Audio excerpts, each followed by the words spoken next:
तो देखिएगा आगे शुरू करते हैं स्थिर विद्युत में विद्युत द्विध्रुव। विद्युत द्विध्रुव क्या होता है, देखिएगा एकल ध्रुव होता है, आवेश दो प्रकार के होते हैं, धनावेश और ऋणावेश। द्विध्रुव क्या है, समान परिमाण और विपरीत प्रकृति के दो आवेश, दोनों का परिमाण समान होना चाहिए, प्रकृति विपरीत, जैसे एक तो माइनस क्यू एक प्लस क्यू। समान परिमाण और विपरीत प्रकृति के दो आवेश एक दूसरे से अति अल्प दूरी पर स्थित हो, ये बहुत जरूरी है, दोनों के बीच की दूरी क्या हो, अति अल्प दूरी स्थित हो, अति अल्प दूरी हो, तो इस संरचना को क्या कहेंगे, द्विध्रुव। ठीक है, समान परिमाण विपरीत प्रकृति के दो आवेश एक दूसरे से अति अल्प दूरी पर स्थित हो, ये दोनों के बीच की दूरी d भी लिखी होती है, कुछ बुक्स में दोनों के बीच की दूरी 2a भी लिखी होती है।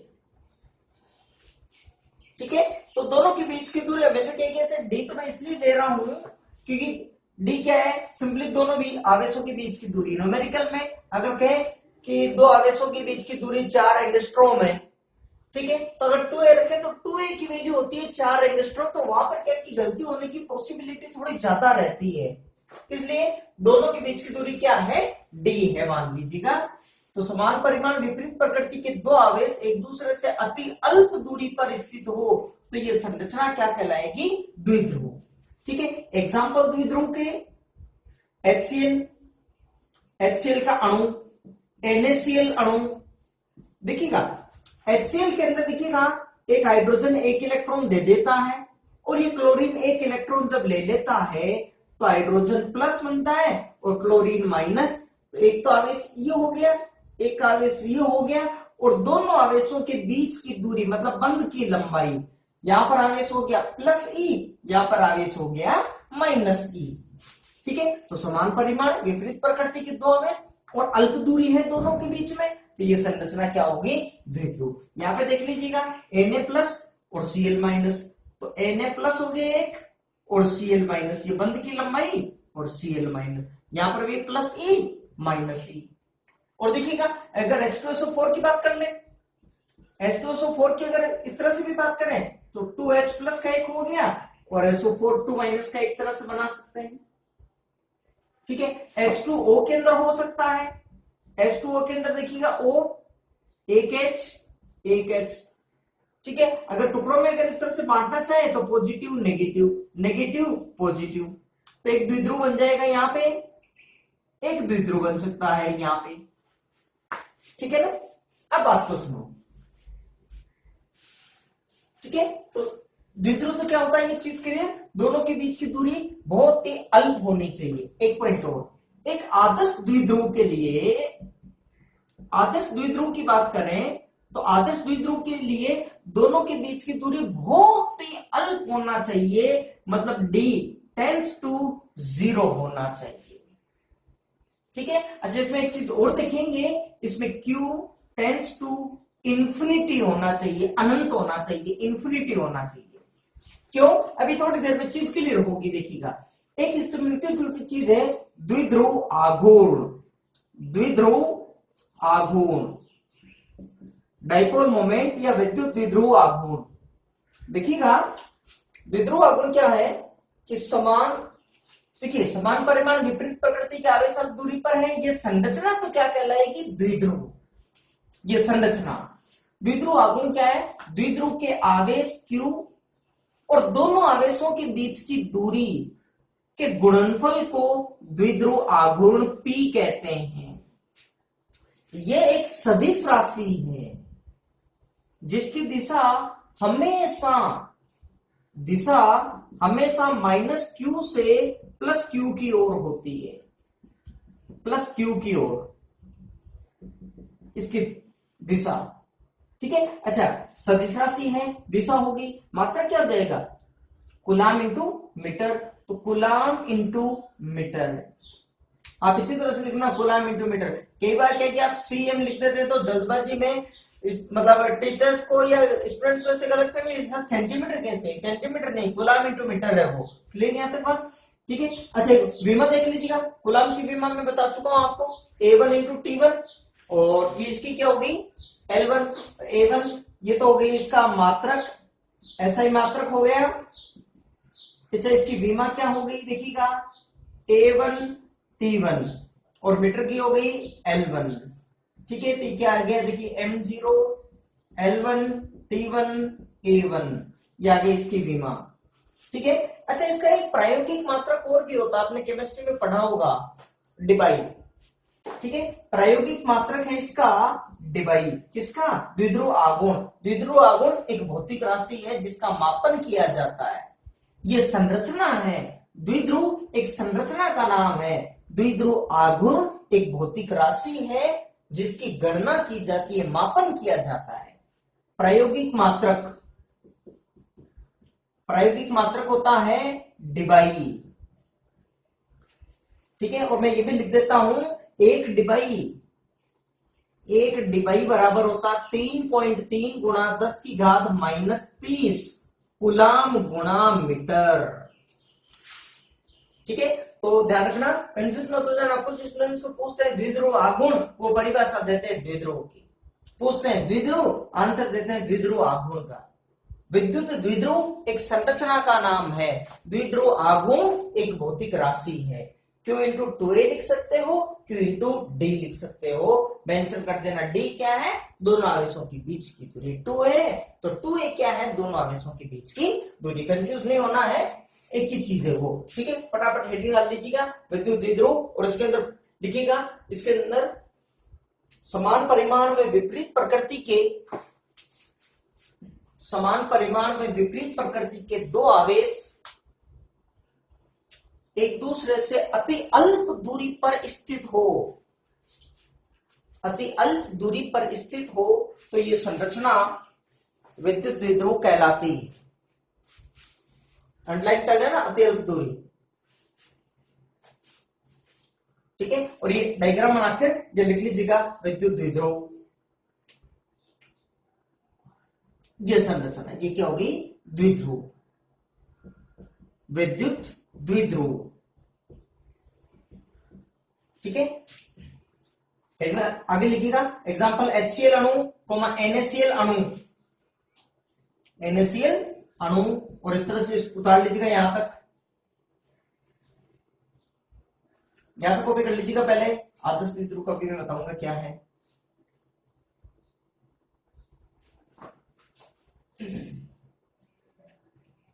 अगला हेडिंग डाल लीजिएगा विद्युत द्विध्रुव आघूर्ण, विद्युत द्विध्रुव आघूर्ण, और इसके अंदर लिखिएगा विद्युत द्विध्रुव के आवेश, विद्युत द्विध्रुव के आवेश Q व दोनों आवेशों के मध्य दूरी D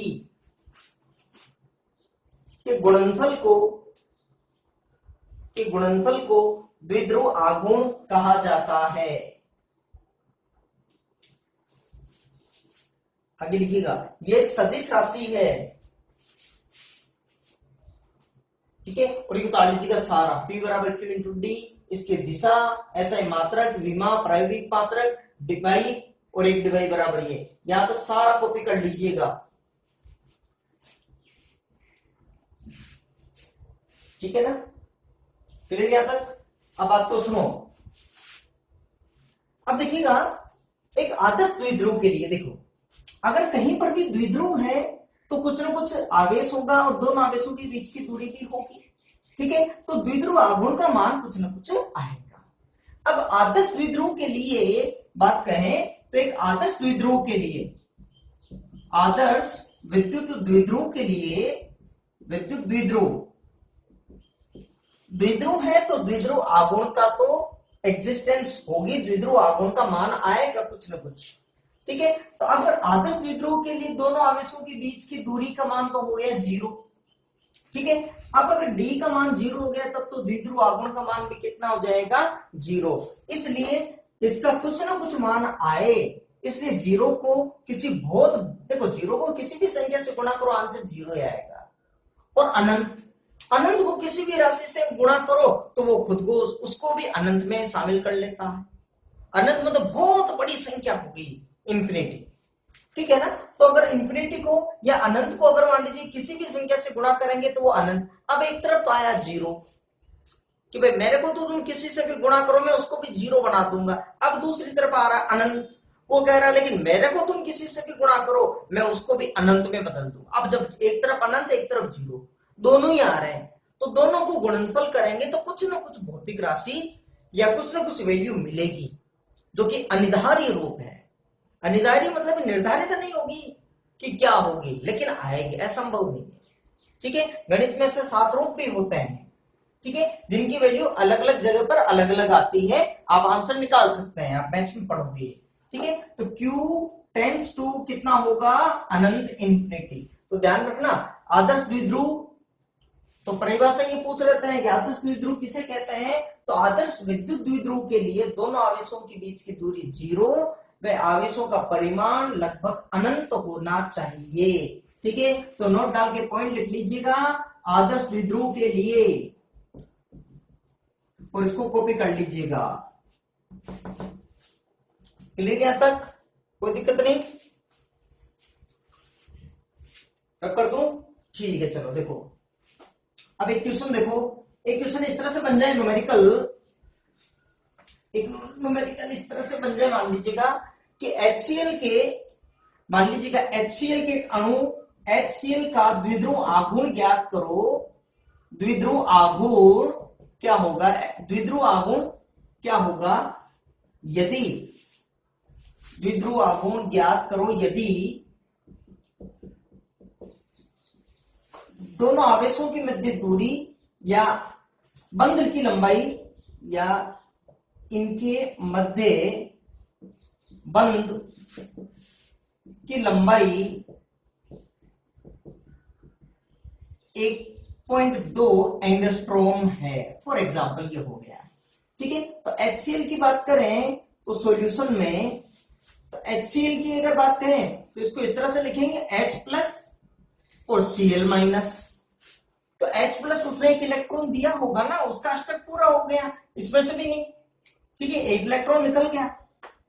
ठीक है, तो यहां पर एक इलेक्ट्रॉन दे दिया, तो यहां पे तो आवेश कितना हो गया, प्लस का E, और यहां पर आवेश क्या हो गया, माइनस का E, और दोनों के बीच में जो दूरी है वो कितनी हो गई, 1.2 एंगस्ट्रॉम। ठीक है, अब द्विध्रुव आघूर्ण क्या हो जाएगा, P बराबर क्या हो जाएगा, Q गुणा D। सिर्फ मान लिख रहा हूं, ठीक है ना, परिमाण सदिश नहीं लगा रहा। तो Q का मान हो गया 1.6 गुणा 10 की घात माइनस 19, मतलब ही इतना कूलम, गुणा D का मान कितना हो गया, 1.2 गुणा 10 की घात माइनस 10 मीटर। ठीक है, तो आंसर देख लीजिएगा 1.6 गुणा 1.2 गुणा 10 की घात माइनस 29 कूलम गुणा मीटर। ठीक है, तो इसको मल्टीप्लाई कर दीजिएगा, ये कितना हो गया, 32 2 3 16 3 19, 1.92 10⁻⁻29 कूलम इंटू मीटर, ये आंसर आ गया। ठीक है ना, क्लियर यहां तक बात, ठीक है। अच्छा, कई बार ऐसा एक एग्जाम देखो, कई बार ये पूछ लेते हैं कि इसका आंसर है जो डिवाई में बताओ।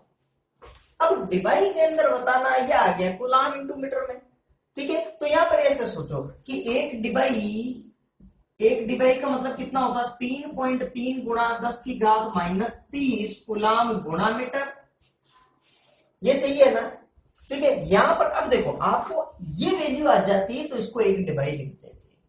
ठीक है ना, अब है नहीं यहां तो, ठीक है, तो ये वाली संख्या चाहिए ना, तो आप इससे ऊपर नीचे गुणा कर लो, तो P बराबर 1.92, ठीक है, 1.92 गुणा 10 की घात माइनस 29 तो है ही, गुणा देखो 3.3 गुणा 10 की घात माइनस 30 बटा 3.3 गुणा 10 की घात माइनस 30 कूलम गुणा मीटर है ही वो।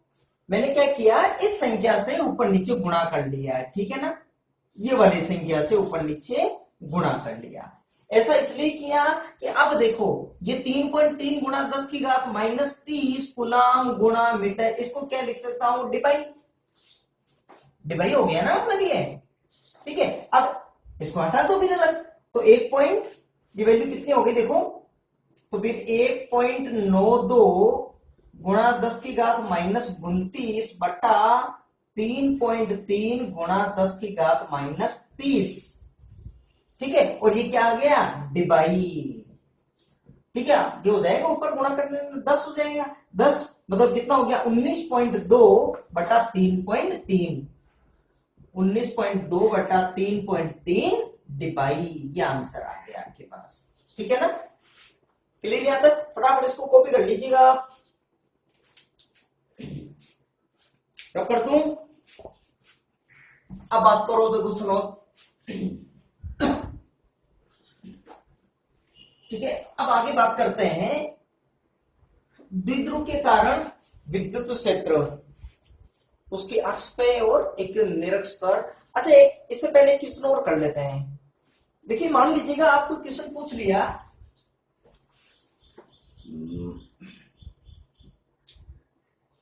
इस चित्र में 60 डिग्री कोण है। ठीक है, -2 क्यू आवेश है, प्लस क्यू आवेश, प्लस क्यू आवेश है। ठीक है, और क्वेश्चन कह दिया और इनके बीच की दूरी है मान लीजिएगा a। ठीक है, और क्वेश्चन कह दिया कि निकाय के द्विध्रुव आघूर्ण की गणना करो। एग्जाम्पल, निकाय का द्विध्रुव आघूर्ण, निकाय के द्विध्रुव आघूर्ण की गणना करो, द्विध्रुव आघूर्ण की गणना करो। ठीक है ना, निकाय के द्विध्रुव आघूर्ण की गणना करो। अब आपको निकाय के द्विध्रुव आघूर्ण निकालना है, तो द्विध्रुव तो बनना चाहिए पहले। ठीक है, तो द्विध्रुव में यहां पे देखिएगा -2q को मैं ऐसा लिख सकता हूं क्या कि भाई -q और -q, भाई एक ही जगह पर -q आ जाए। तो देखो, एक -q से +q, एक तो बन गया, देखो इधर, देखो एक तो बन गया इधर द्विध्रुव, और एक बन गया द्विध्रुव इधर की तरफ। ठीक है ना, द्विध्रुव बन गया इधर की तरफ। ठीक है, तो इसका द्विध्रुव तो कितना बन गया, मान लीजिएगा इसका द्विध्रुव आघूर्ण बन गया P1, इसका द्विध्रुव आघूर्ण बन गया P2। ठीक है, तो बताएंगे, तो P1 की वैल्यू क्या आएगी, P1 की वैल्यू क्या आएगी, Q इंटू A, Q दोनों आवेशों के बीच की दूरी A, और P2 की वैल्यू भी क्या आ गई, Q इंटू A, कूलाम गुणा मीटर, कूलाम गुणा मीटर। तो टोटल द्विध्रुव आघूर्ण कितना आ जाएगा, तो P नेट बराबर क्या लिखोगे, सोचो देखिए, P1 प्लस P2 कर दूं, P1 प्लस P2 कर दूं क्या, या नहीं करूं, गलत, क्यों नहीं करना है, द्विध्रुव आघूर्ण क्या है, सदिश राशि है, और जहां यदि सदिश राशियां हैं और टोटल अगर निकालना है आपको, अगर तो आपके पास वही डरावना सा सूत्र है, R बराबर √a² plus b² plus 2ab cos theta. ये फॉर्मूला हर जगह काम में आएगा जहां सदिश राशियां हैं। सदिश राशियां हो डायरेक्ट जोड़ दो चिन्ह के साथ में, प्लस है तो प्लस, माइनस है तो माइनस, डायरेक्ट सीधा सीधा जोड़ दो। लेकिन जहां जहां सदिश राशियां हैं यही टेक्निक काम में आएगी आपके पास, फिजिक्स में ध्यान रखना है यहाँ पे। ठीक है, तो ये वाली टेक्निक, तो पी नेट पर लगाएंगे, तो पी नेट बराबर क्या हो जाएगा, √P1 का स्क्वायर प्लस P2 का square plus 2P1 P2 cos theta. Theta मतलब दोनों के बीच देखिएगा, ये वाली किसकी हो गई दिशा में, इधर हो गई P1 की दिशा, और ये वाली डायरेक्शन -q से +q, ये डायरेक्शन हो गई P2 की, और दोनों के बीच का कोण कितना हो गया, ये 60 डिग्री। तो P1 का मान भी रख दीजिएगा, चाहे तो दोनों को P रख दो भले, फिर P का मान रख देना Q है, लेकिन यहाँ तो कोई ज्यादा कैलकुलेशन तो है नहीं। ठीक है, तो ये क्या हो गया, q² plus q² plus 2QA और cos 60 डिग्री, cos 60 डिग्री का मान कितना हो गया, 1/2 लिख देता हूं मैं यहाँ पे। ठीक है, क्लियर यहां तक, ये हो गया स्क्वायर रूट, यहाँ पे कितना हो गया, देखिए 2 से 2 कट गया, q² A², ये भी देखो q² A² ही तो हो गया, तो 3q² का अंडर रूट मतलब √3QA कूलाम गुणा मीटर। ये वैल्यू किसकी आ गई, P नेट बराबर आ गया आपके आंसर। क्लियर, समझ में आ रही है मेरी बात। ठीक है, इसको भी एक कॉपी कर लो, फिर आगे करते हैं।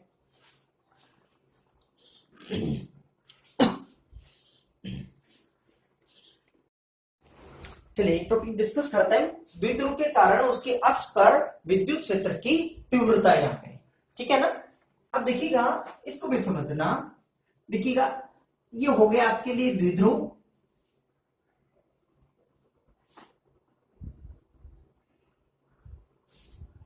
ये हो जाएगा द्विध्रुव माइनस क्यू प्लस क्यू, ठीक है। दोनों के बीच की दूरी d ले लो, चाहे दोनों के बीच की दूरी 2a ले लो, कुछ भी। अगर 2a लेते हो तो ध्यान रखना द्विध्रुव आघूर्ण क्या होगा, p गुना 2a, सॉरी q गुना 2a। और अगर दोनों के बीच की दूरी d लेते हैं तो q गुना d हो जाएगा। क्लियर है, ठीक है। तो ये दूरी हो गई आपके लिए d दूरी हो गई यहां तक। क्लियर यहां तक। अच्छा एक चीज और ध्यान रखना, विद्युत क्षेत्र की तीव्रता निकालनी है, ठीक है। अब द्विध्रुव के कारण जब भी विद्युत क्षेत्र की तीव्रता निकालनी हो, हमेशा दूरी इसके सेंटर पॉइंट से ही लेंगे, केंद्र बिंदु से ही लेंगे, मध्य बिंदु से ही लेंगे, ठीक है। कहते हैं कि बिंदु द्विध्रुव से 5 मीटर की दूरी है, तो 5 मीटर दूरी कहां से, इस मिड पॉइंट से। हमेशा ही ध्यान रखना ये चीज, ठीक है ना। अब ये हो गई, जैसे मान लीजिएगा माइनस क्यू और प्लस क्यू, ये कोई आवेश है दो, ये एक तरह से ये दो आवेश है, मान लीजिएगा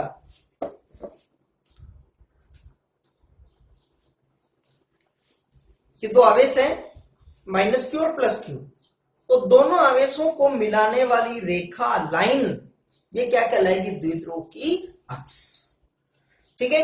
और एक और पढ़ेंगे अपन निरक्ष, ठीक है। तो निरक्ष वाले टाइम पे डिस्कस करेंगे, आवेश इस अक्ष के लंबवत रेखा जो केंद्र से पास होती हो ये निरक्ष कहलाएगी, फिर निरक्ष पे भी गणना करेंगे, ठीक है। तो पहले अक्ष पर गणना करनी है, तो ये द्विध्रुव की अक्ष हो गई, तो ये हो गई आपके लिए द्विध्रुव की अक्ष,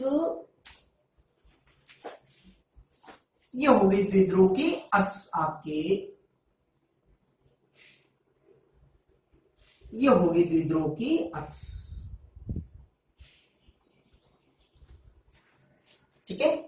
अब द्विध्रुव की अक्ष पर इससे r दूरी पर कोई बिंदु है जहां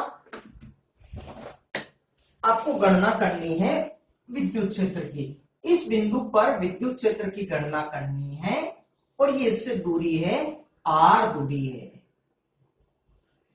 r दूरी है इस पर, यहां विद्युत क्षेत्र की गणना करनी है द्विध्रुव के कारण, ठीक है ना।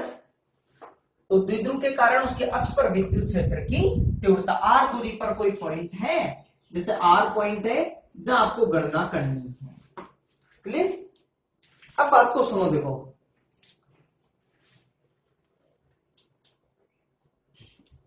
अब पहले तो ये बताओ यहां पर विद्युत क्षेत्र किस किस के कारण होगा, जैसे न्यूमेरिकल में किया उसी तरह से माइनस क्यू के कारण भी होगा, प्लस क्यू के कारण। अच्छा तो ये दूरियां कितनी हो गई, d/2, ये भी d/2, दूरी कितनी हो गई, ये d/2 हो गई ना, मतलब यहां से यहां तक की दूरी ये कितनी हो गई, d/2, और ये भी कितनी हो गई, d/2, यहां तक भी ये भी दूरी हो गई d/2, ठीक है ना। क्लियर यहां तक।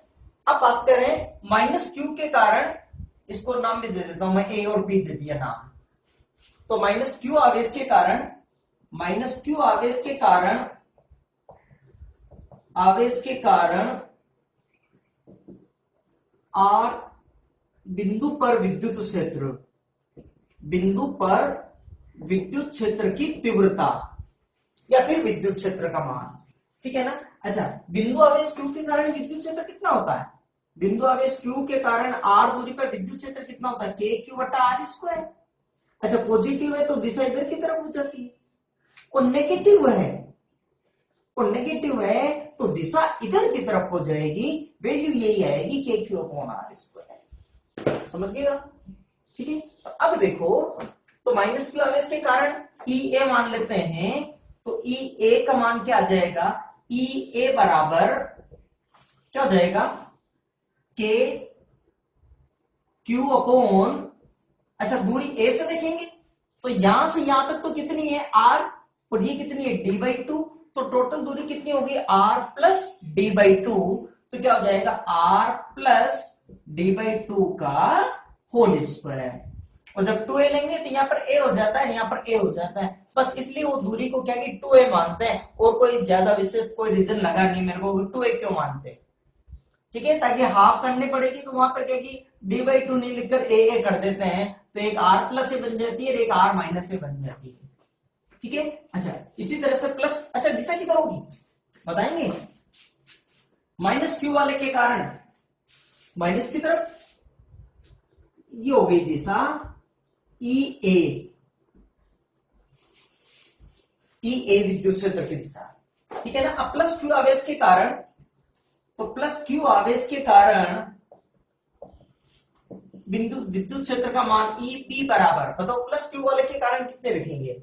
अब इससे दूरी देखनी है, ठीक है ना, अब यहां से ये दूरी तो कितनी है R है, ये होगी d/2, तो इस R में से इस d/2 को कम कर दो ना, तो ये दूरी आ जाएगी यहां से यहां तक, कितनी हो जाएगी R minus d/2, KQ upon R minus d/2 का होल स्क्वायर। अब इसके दिशा किधर है, प्लस क्यू वाले की, तो प्लस क्यू वाले के कारण दिशा किधर होगी, इधर की तरफ होगी, ये होगी EB, ये दिशा हो गई। अब आप बताओ 180 डिग्री का कोण हो गया दोनों के बीच में, तो परिणामी विद्युत क्षेत्र क्या होगा, जुड़ेंगे कि घटेंगे, घटाया जाएगा, 180 डिग्री कोण हो गया ना, तो परिणामी विद्युत क्षेत्र फिर आएगा।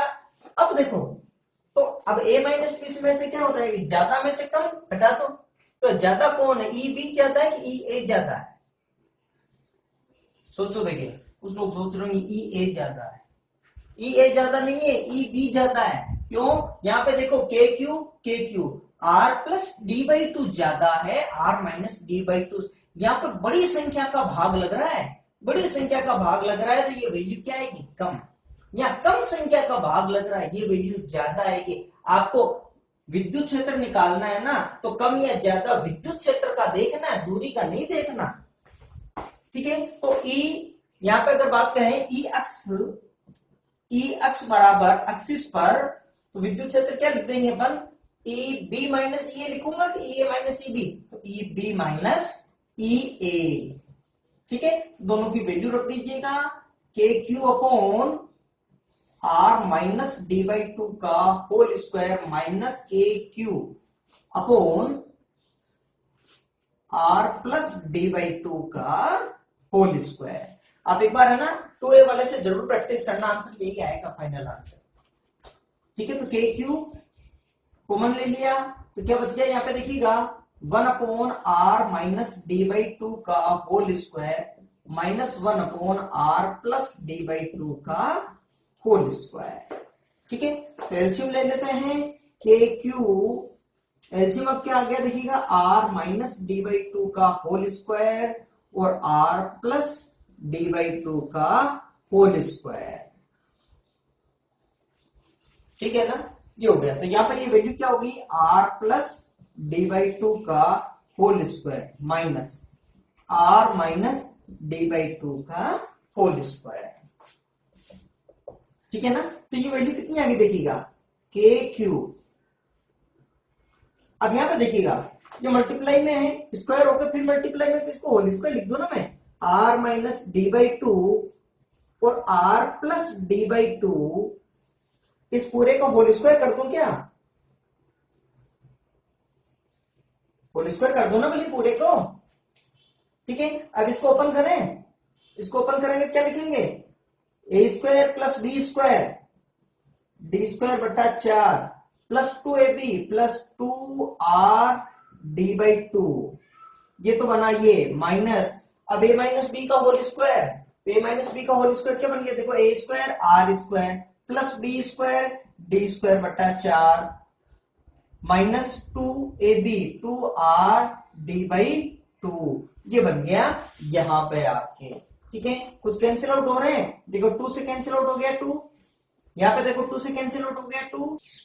ठीक है, अब देखो आगे ये क्या हो गया, देखो प्रॉपर्टी लग जाएगी इसमें, x माइनस वाई और x प्लस वाई क्या हो जाएगा, X square minus Y square, तो देखिएगा ये हो जाएगा जैसे x minus Y into X plus Y, तो ये वैल्यू क्या हो जाएगी, X square minus Y square. ठीक है ना, अब देखिए इसको आगे अगर सोल्व करें, अगर आगे उसको सोल्व करें तो ए एक्स, तो यहां पे देखिएगा मैं यहां पे लिख रहा हूं ई एक्स बराबर, तो देखिए इसमें तो कुछ कैंसिल आउट भी, ये तो हो गए टू तो कैंसिल, ठीक है, देखिएगा के क्यू, ठीक है, वो यहां हो गया देखो X minus Y into X plus Y, ये हो गया, तो R square minus D square by 4 का होल स्क्वायर, ठीक है ना।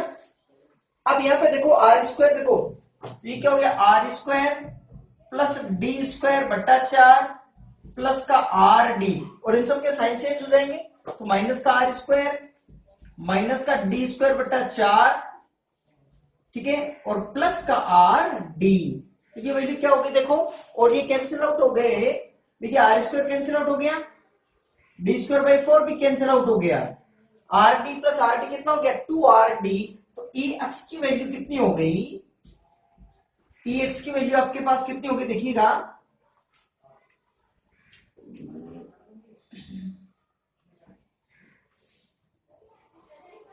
ई एक्स की वैल्यू कितनी होगी देखिए के क्यू, और ये कितना हो गया 2RD, तो 2RD तो मैं इस तरह से लिख रहा हूं 2RK D upon R square minus D square by 4 का होल स्क्वायर, ठीक है।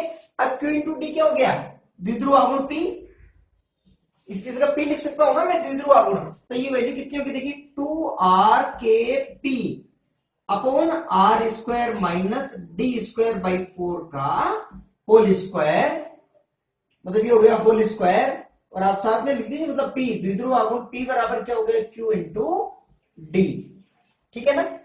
अब एक बात देखो, डी क्या है, बहुत ही अल्प दूरी है, द्विध्रुव, ठीक है, कि दोनों आवेशों के बीच की दूरी बहुत ही अल्प है, और आर किसी बिंदु की इससे दूरी है द्विध्रुव से। अब अगर मान लीजिएगा कोई अल्प राशि का स्क्वायर करेंगे तो राशि और भी अल्प आएगी, देखो 0.1 का स्क्वायर करोगे तो 0.01, और भी कम आई है ना राशि, अगर राशि 1 से कम है तो उसका स्क्वायर करोगे तो और भी कम आएगा, ठीक है, और 1 से बड़ी राशि है तो स्क्वायर करने पर उससे बड़ी राशि आएगी, 1 का स्क्वायर करने पर तो वापस वही राशि आ जाएगी, ठीक है। दूसरी बात, इतनी कम राशि को डी अल्प है बहुत, अगर मान लीजिएगा अल्प राशि का स्क्वायर करेंगे तो और भी अल्प आएगी, एंगस्ट्रॉम में है, मतलब 0.00 के बाद में 6-7 जीरो, फिर आगे या 8-9 जीरो 10 जीरो तक के बाद में कोई संख्या आएगी, स्क्वायर करेंगे तो पॉइंट के बाद में 20 तो पहले जीरो ही आएंगे, उसके बाद कोई संख्या आएगी, तो बहुत अल्प है। अब दूसरी बात आप ये समझो कि अल्प राशि को जोड़ने या घटाने से कोई देखो ज्यादा फर्क नहीं पड़ता, सपोज एक में 0.001 ऐड करता हूं 1.001, एक में से 0.001 घटाएं 0.999, ठीक है, एक को गुणा करो देखो 0.001 से 0.001, और एक में अगर डिवाइड करते हैं 0.001 से तो बन जाएगा 1000। अब देखो इसको लगभग 1 लिख सकते हैं, लगभग 1, लेकिन इनको लगभग 1 नहीं लिख सकते, 0.001 को लगभग 1 कैसे लिख सकते हो, 1000 को लगभग 1 कैसे लिख सकते हैं, इसका मतलब अल्प राशि को जोड़ने या घटाने पर कोई ज्यादा प्रभाव नहीं पड़ रहा है, एक का देखो एक ही आया है, कोई ज्यादा विशेष प्रभाव नहीं पड़ रहा, हाँ, लेकिन अल्प राशि को गुणा या भाग दें तो बहुत कुछ प्रभाव पड़ता है, इसलिए यहां पर जो है डी को नगण्य नहीं कर रहे क्योंकि गुणनफल में है, लेकिन यहां पर डी स्क्वायर बटा 4 जुड़ रहा है या घट रहा है ना, D square D L, D square और भी एल, और 4 का भाग देने पर और भी कम रहा। अब बताओ आर स्क्वायर में से इतनी कम राशि को घटाने पर कोई ज्यादा प्रभाव पड़ेगा क्या, कोई प्रभाव नहीं पड़ेगा, ठीक है ना। इसलिए फिर इस चीज को लगभग फिर मैं क्या लिख सकता हूं, आर स्क्वायर का होल स्क्वायर, मतलब ई एक्स की वैल्यू कितनी हो गई 2RKP अपॉन आर स्क्वायर का होल स्क्वायर, मतलब आर की घात 4, एक आर यहां पे तो आर क्यूब हो जाएगा, तो लगभग ये वैल्यू कितनी हो जाएगी, अब ये होगी 2KP अपॉन आर क्यूब, ये आंसर आ गया आपके पास, समझ में आ रही है बात। और अगर सदिश रूप में लिखना हो, सदिश रूप में तो फिर ई एक्स सदिश रूप में देखिएगा क्या आ जाएगा, देखिएगा EX परिणामी विद्युत क्षेत्र की दिशा कौन सी हो गई, जो EP की दिशा ज्यादा वही है। अब EP की दिशा कौन सी इधर, अच्छा EP की दिशा है कौन सी, -Q से +Q की ओर। ये दिशा कौन सी आ गई, द्विध्रुव आघूर्ण की दिशा आ गई। आप इधर बिंदु लेंगे तब भी आंसर इधर ही आएगा, ठीक है क्लियर। तो ये वैल्यू कितनी हो गई, मतलब P की दिशा में तो 2KP अपॉन R3, ये आंसर बन गया सदिश रूप में, ठीक है। कॉपी कर लीजिए आप इसको।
चलिए सेकेंड है कि द्विध्रुव की निरक्ष पर विद्युत क्षेत्र की तीव्रता, ठीक है। पहले देखिए हमने अक्ष पर विद्युत क्षेत्र की तीव्रता डिस्कस कर ली थी, ठीक है। और अक्ष पर ये जैसे द्विध्रुव है -Q + Q, ठीक है। तो ये हो गई थी इसकी अक्ष, और सारी दूरियां कहां से लेते हैं, केंद्र बिंदु से या मध्य बिंदु से, ठीक है ना। अक्ष पर तीव्रता का सूत्र आ गया था 2KP अपॉन R3, और दिशा द्विध्रुव आघूर्ण की दिशा में। आज डिस्कस करते हैं निरक्ष पर। निरक्ष क्या है, पहले तो ये चीज देखिएगा। देखिए निरक्ष ये द्विध्रुव की अक्ष, दोनों आवेशों को मिलाने वाली रेखा द्विध्रुव की अक्ष। इस आवेशों को मिलाने वाली रेखा के लंबवत बहुत सारी रेखाएं हो सकती है, ये भी हो सकती है, ये भी हो सकती है, ये भी हो सकती है, ठीक है। लेकिन कोई ऐसी रेखा जो इसके अक्ष के तो लंबवत हो और ठीक मध्य बिंदु से या इसके केंद्र बिंदु से गुजरती हो, इसको कहेंगे निरक्ष।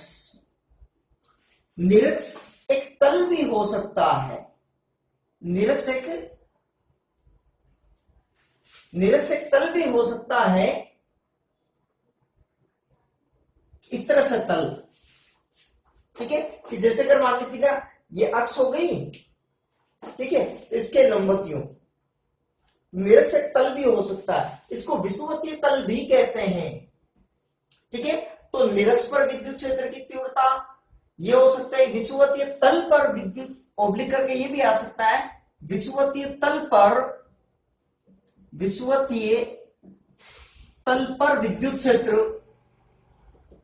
क्षेत्र की तीव्रता ये भी आ सकता है, ठीक है ना। तो अब देखिएगा कैसे गणना करते हैं, ये समझना बात को। वही दोनों के बीच की दूरी d है, मतलब यहां से यहां तक की दूरी हो गई d/2, ये तो दूरी हो गई आपके लिए d/2, और ये दूरी भी हो गई d/2। और आपको निरक्ष पर गणना करनी है, सपोज r दूरी पर आपको चुंबकीय विद्युत क्षेत्र की गणना करनी है, ठीक है ना। अब देखो, अब r दूरी पर डायग्राम और बनाते हैं। देखिएगा एक ये r दूरी है, यहां से लेकर ये r दूरी है, ठीक है ना। यह आपको गणना करनी है, ठीक है। कोई भी बिंदु ले लेते हैं r। अब देखिएगा यहां पर इसके कारण भी होगा, इसके कारण भी होगा, पॉइंट बना देते हैं इसको a, पॉइंट नंबर b। अब देखिएगा -Q के कारण इस बिंदु पर विद्युत क्षेत्र की तीव्रता, ये दूरी मान लीजिएगा टेम्परेरी को मान लेते हैं L, मान लीजिए से L मान लीजिए इसको दूरी को, ठीक है। तो -Q आवेश के कारण L दूरी पर जो बिंदु है R, ठीक है। लेकिन ध्यान रहे हमको आंसर R के पदों में निकालना है, आंसर पूरा ही आर के पदों में निकालना है। अब दूरी यदि मान लीजिएगा दूरी आर है, हमें आंसर एल के पदों में, एल है आर के पदों में निकालना है। हमने इसको दूरी को क्या मान लिया, एल, ठीक है ना। अब देखिए, तो माइनस क्यू के कारण विद्युत क्षेत्र माइनस के आवेश की तरफ हो गया, तो इसके कारण ये विद्युत क्षेत्र हो गया इस दिशा में, ये हो गया विद्युत क्षेत्र, ठीक है। इसको क्या लिख दिया मैंने, ई ए लिख दिया, ठीक है ना। अच्छा, तो माइनस क्यू आवेश के कारण, तो माइनस क्यू आवेश के कारण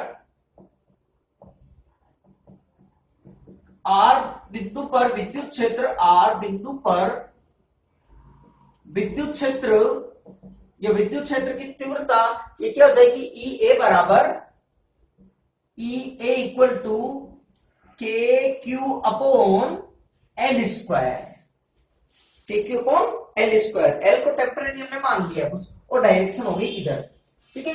अब इसी तरह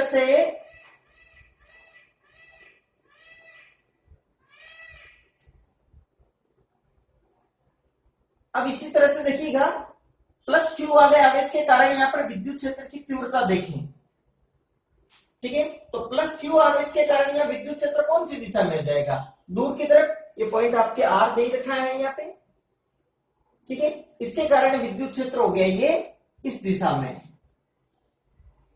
ये हो गया इसके कारण ये विद्युत क्षेत्र इस दिशा में, ठीक है ना।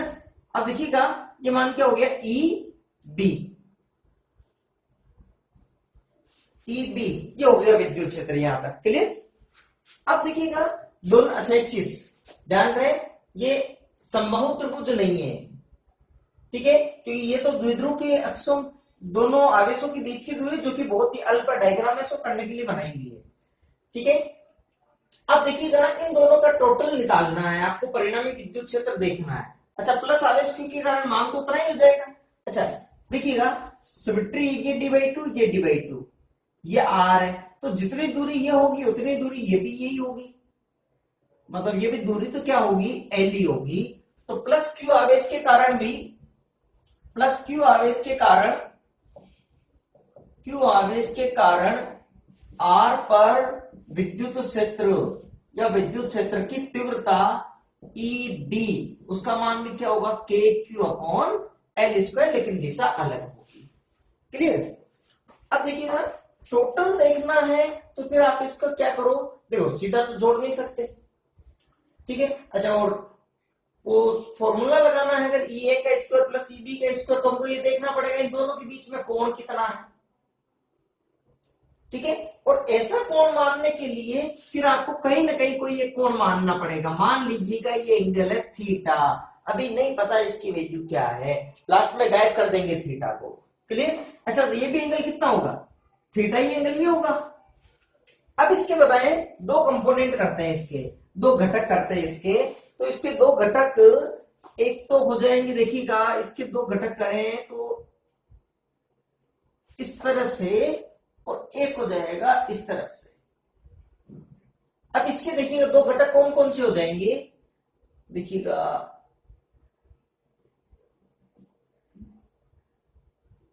अब इसके देखिएगा दो घटक कौन कौन से हो जाएंगे। देखो पहले तो एंगल है थीटा, देखिए घटक में बड़ी सिंपल सी चीज है, जैसे अगर मान लीजिए किसी भी चीज के घटक करने हैं, जैसे फॉर एग्जांपल इसके घटक करने हैं, ये आर है मान लो, ठीक है, ये एंगल है अल्फा, तो इसके दो घटक एक तो हो जाएगा इस दिशा में और एक हो जाएगा इस दिशा में। जिधर कोण बना हुआ है वो वाला घटक हो जाता है कोस का, बचा हुआ साइन का। दो लंबवत घटकों में ये अल्फा है, तो ये घटक तो हो जाएगा आर कोस अल्फा, ये क्या जाएगा आर साइन अल्फा, ठीक है ना। अच्छा, अगर मान लीजिएगा इस दिशा में है, इसका मतलब कण इधर भी गमन कर रहा होगा, इधर भी गमन कर रहा होगा, तो इसके दो घटक कौन कौन सी दिशा में हो जाएंगे, एक तो हो जाएगा आपके इस दिशा में और एक हो जाएगा आपके इस दिशा में। अगर ये मान लीजिएगा वैल्यू है z, और अगर सपोज ये वाला एंगल आप देना चाहते हो बीटा, तो इसके दो घटक जिधर कोण बन रहा है वो वाला घटक कोस का, बचा हुआ साइन का, ये z है तो इधर वाला घटक क्या हो जाएगा z कोस बीटा, और इधर वाला घटक क्या हो जाएगा z साइन बीटा। बस ये चीज ध्यान रखनी है घटक के अंदर, ठीक है। अब देखो यहां पर बात करते हैं, तो इसके दो घटक हो जाएंगे, एक तो ऊपर की दिशा में, एक इधर की दिशा में। इसके दो घटक किधर किधर हो जाएंगे, एक तो इधर हो जाएगा, एक इधर हो जाएगा। लेकिन घटक से पहले कौन सा कोस का होगा, कौन सा साइन का होगा, इसके लिए जरूरी है ना पहले कोण तो बताओ, ठीक है। तो कोण के लिए देखो, एक तो ये बन रहा, देखो z एकांतर, कहीं पर भी देखो z बन रहा हो या n बन रहा हो, मतलब ये समांतर है, तो ये अंदर वाले जो कोण है हमेशा बराबर होंगे। ये कोण थीटा तो ये कोण भी थीटा। ऐसे अगर यहां के देखिएगा, ये वाला कोण, ये वाले कोण बराबर होंगे हमेशा। ये अल्फा है तो ये भी अल्फा होगा।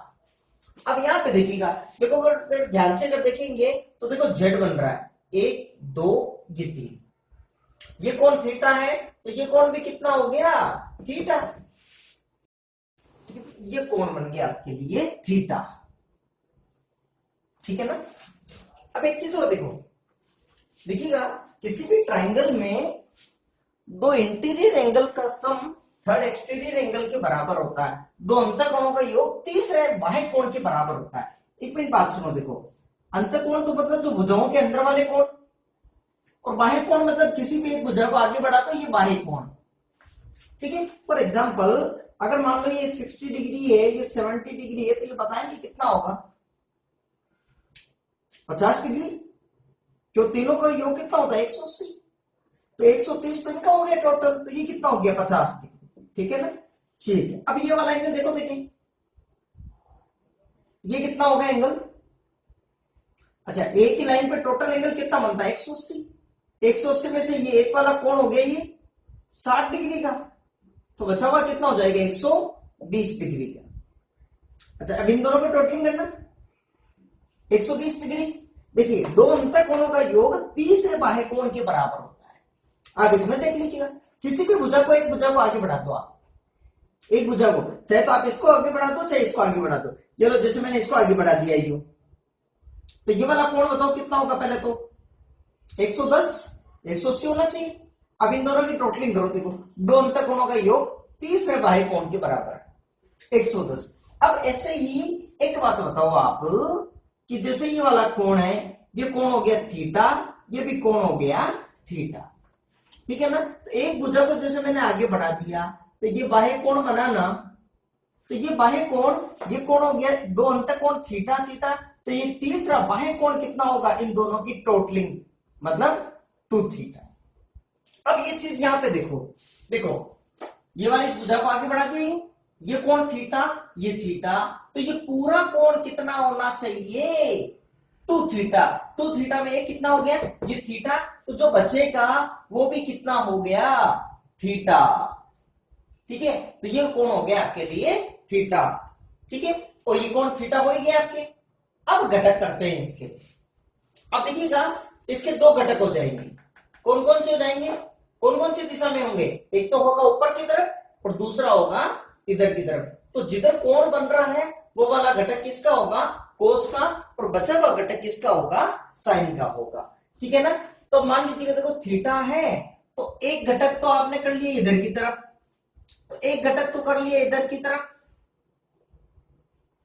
अब बताएंगे कि ये कोण कितना हो गया, ये थीटा है तो कोण जिधर कोण बनना वाला कोस का, ये वाली कितनी आ गई ई बी कोस थीटा, ये समझ में आ रही है क्या। और इधर वाला घटक कितना हो गया इसका, इधर वाला घटक हो गया ई बी साइन थीटा, ठीक है ना। तो ये वैल्यू घटक हो गई ई बी साइन थीटा, ये हो गई, ये घटक किसके हुए अभी ई बी के। अब इसके दो घटक, घटक किधर किधर होंगे, ये ई है ना, एक घटक तो होगा इधर और दूसरा घटक किधर होगा इधर की तरफ, दूसरा घटक हो जाएगा, क्लियर।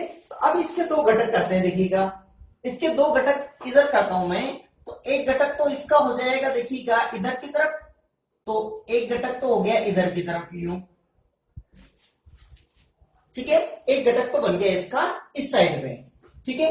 तो ये वाला घटक जिधर कोण बन रहा है वाला घटक कोस का, तो ई ए है ना, तो क्या हो गया ई A cos theta, E A cos theta. तो बचा हुआ क्या आ जाएगा ई ए साइन थीटा, वो किधर आएगा नीचे की तरफ आ गया वो, ठीक है ना। ई ए साइन थीटा ये वाला घटक बन गया, ये बन गया आपके ई ए साइन थीटा। यहां तक चीज क्लियर, ठीक है। इसको मैं थोड़ा सा जूम करके भी बता देता हूं, आप इसको डायग्राम को अच्छे से समझ लें, इसलिए इसको थोड़ा सा जूम करके इसको बिल्कुल क्लियरली शो हो गया है आपके लिए, ठीक है ना, कोई दिक्कत नहीं यहां तक, ठीक है। तो अब देखिएगा टोटल बात करें तो विद्युत क्षेत्र के लिए, तो अब देखो आपको कैलकुलेशन बहुत आसान हो गई घटक से। अब देखिएगा तो परिणाम में, अब देखिएगा ई ए ई बी दोनों की वैल्यू क्या है इक्वल, सदिश राशि है। अब बताइए E A sine theta, E B sine theta, E A sine theta, E A E B बराबर होने से ये घटक एक दूसरे के परिमाण में बराबर और दिशा में विपरीत होने से कैंसिल हो जाएंगे, ठीक है।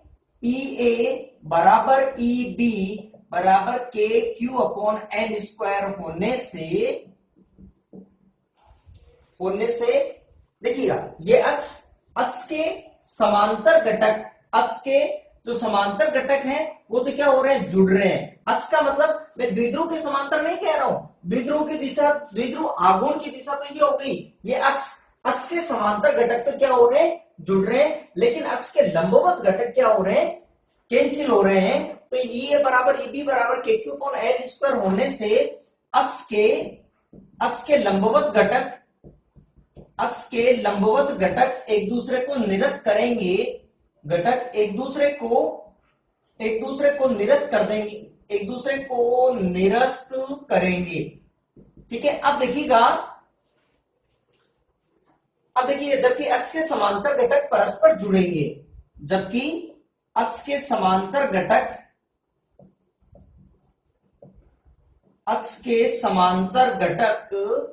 परस्पर जुड़ेंगे, ठीक है ना। अब देखो यहां पे तो ई नेट या ई निरक्ष की बात करें तो ई निरक्ष में परिणामी विद्युत क्षेत्र क्या हो जाएगा E A cos theta plus E B cos theta, E A cos theta plus E B cos theta, दोनों की वैल्यू रख दीजिएगा। ई ए तो ये क्या हो गया K Q upon L square cos theta plus K Q upon L square cos theta, ठीक है। तो ये क्या हो गया 2k Q upon L square cos theta, E निरक्ष बना ये, ठीक है ना। अब देखो पहले तो कोस थीटा को गायब करो, तो यहां पे देख लो चाहे तो ये वाला त्रिभुज ले लो और चाहे ये वाला त्रिभुज ले लो कोई सा भी, तो कोस थीटा बराबर आधार बटा कण, आधार क्या हो गया d/2 और कण क्या हो गया l, तो कोस थीटा की वैल्यू कितनी हो गई d/2l। तो ई निरक्ष की वैल्यू कितनी होगी देखिएगा 2kq अपॉन एल स्क्वायर गुणा d/2 अपॉन l, ठीक है। तो ये वैल्यू कितनी होगी देखिएगा, ये वैल्यू लिख दीजिए, बोले कोस थीटा की वैल्यू कितनी हो गई d/2 अपॉन l, ठीक है ना। तो मतलब कितना हो गया देखो d/12 रख दो ना, मतलब ये तो d/2l, ठीक है। देखिए 2 से 2 कैंसिल आउट हो गया, तो q गुणा d क्या बन गया द्विध्रुव आघूर्ण, ठीक है। तो ये क्या बन गया kp अपॉन l क्यूब, ये क्या बना ई निरक्ष बन गया, ठीक है। वो भी लिख देता हूं p बराबर q गुणा d द्विध्रुव आघूर्ण। अच्छा आंसर को निकालना r के पदों में, ठीक है। तो आप वापस देखो इस चित्र में r d/2 और l ये समकोण त्रिभुज बन रहा है, ठीक है। तो देखो इसका स्क्वायर प्लस इसका स्क्वायर बराबर क्या हो जाएगा इसका स्क्वायर, ठीक है। तो अब देखिएगा पुनः त्रिभुज में देखिएगा एल स्क्वायर किसके बराबर हो गया R square plus D square बटा 4, समकोण त्रिभुज d/2 का होल स्क्वायर, ठीक है ना। अब देखिएगा वही जैसा पहले डिस्कस किया, डी क्या है, बहुत अल्प है, तो डी स्क्वायर बहुत ही अल्प हो जाएगा, और 4 का और भाग दे रहे हैं, तो आर स्क्वायर में जोड़ो चाहे घटाओ कोई ज्यादा फर्क पड़ेगा नहीं, तो आर स्क्वायर बहुत बहुत ज्यादा हो जाएगा 4 से। अतः तो फिर एल स्क्वायर की वैल्यू लगभग किसके बराबर हो गई, आर स्क्वायर, जिसका मतलब एल की लगभग वैल्यू क्या हो गई, आर। ठीक है, तो इसको तो बॉक्स में बंद करना। तो फिर ई निरक्स की वैल्यू कितनी हो गई, ये हो गई के पी अपॉन आर क्यूब लगभग। ठीक है, ये आ गया आपके लिए आंसर। अच्छा सदिश रूप में निकालना है तो, अच्छा सदिश रूप में देखें तो देखिएगा ये दिशा तो किसकी है, माइनस क्यू से प्लस क्यू की ओर, ये दिशा तो किसकी हो गई, ये दिशा तो हो गई द्विध्रुव आघूर्ण की, जबकि ये दिशा किसकी हो गई, देखिएगा विद्युत क्षेत्र की दिशा किधर हुई, इधर, द्विध्रुव आघूर्ण के विपरीत दिशा में। तो अगर सदिश रूप में देखें तो ई निरक्स पे बराबर के पी अपॉन आर क्यूब लिख सकते हैं क्या, गलत, minus K P upon R cube. Minus चिन्ह क्या बता रहा है, सदिशों में माइनस चिन्ह सिर्फ और सिर्फ ये बताता है कि माइनस चिन्ह सिर्फ सदिश की दिशा को बताता है कि इसके जो भी सदिश है उसके विपरीत दिशा में ये सदिश हो जाएगा। ठीक है, अच्छा परिमाण में निरक्ष पर विद्युत क्षेत्र, अक्ष पर विद्युत क्षेत्र का क्या है, आधा, और दिशा में क्या है, विपरीत है। ठीक है, तो अब इसको यहां तक पूरा कॉपी कर लीजिएगा, निरक्ष पर विद्युत क्षेत्र। ठीक है, और उसके बाद में इसको पोज करके नोट डाल के पॉइंट लिख लीजिएगा। अतः लिखिए इसमें, अतः निरक्ष पर विद्युत क्षेत्र अक्ष पर विद्युत क्षेत्र का परिमाण में आधा होता है, किंतु निरक्ष पर विद्युत क्षेत्र की दिशा